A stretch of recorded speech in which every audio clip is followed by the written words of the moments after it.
Le journal de l'écho.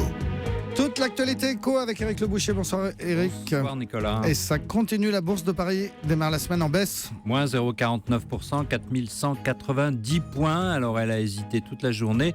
Les valeurs pétrolières pas chères sont à l'achat, mais cela n'a pas suffi à remonter l'indice. Le chiffre du jour. 3,3%, c'est la hausse des ventes mondiales de Renault en 2015. C'est la troisième année de hausse. C'est grâce à l'Europe, parce que les ventes en Russie et en Amérique latine chutent.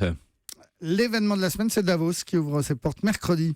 Et oui, et juste avant cette ouverture du Forum économique mondial, l'ONG Oxfam a publié une étude. Figurez-vous que le patrimoine cumulé des 1% les plus riches du monde a dépassé celui des 99% restants. Et on s'y attendait, sauf que ça arrive plus tôt que prévu. Ça. Exactement, la tendance l'indiquait, mais finalement ça a pris une année de moins que prévu. Voilà, désormais les 1% les plus riches du monde sont plus riches que les 99% les plus pauvres. Exactement. Le fait du jour, Éric, c'est ce plan pour l'emploi de François Hollande. On va en parler longuement dans quelques minutes avec le président de la CGPME. Mais d'abord, votre avis, Éric, vous avez l'air sceptique. Oui, en effet. Une expression a été employée par François Hollande à propos de la conversion du CICE, de crédit d'impôt en allègement de charges. Il a dit, je cite, « Cela ôtera tout doute ». Tout est résumé dans ce mot. La conversion de François Hollande à la social-démocratie, à la politique de l'offre, des mesures en faveur des entreprises n'a toujours pas convaincu les chefs d'entreprise. Ils doutent. Ils doutent parce que François Hollande a fait un virage conceptuel, c'est vrai, il y a 2 ans,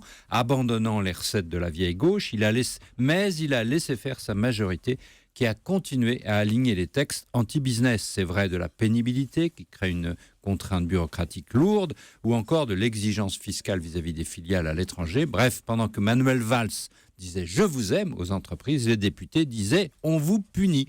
Dans la tête des chefs d'entreprise, le doute est resté. Et est-ce que justement ces mesures annoncées aujourd'hui peuvent lever ce doute ? Alors c'est un ensemble très dosé de mesures pour l'apprentissage, pour la formation, qui sont celles demandées par les syndicats, dont la CFDT, mais l'ensemble va plutôt du côté des chefs d'entreprise.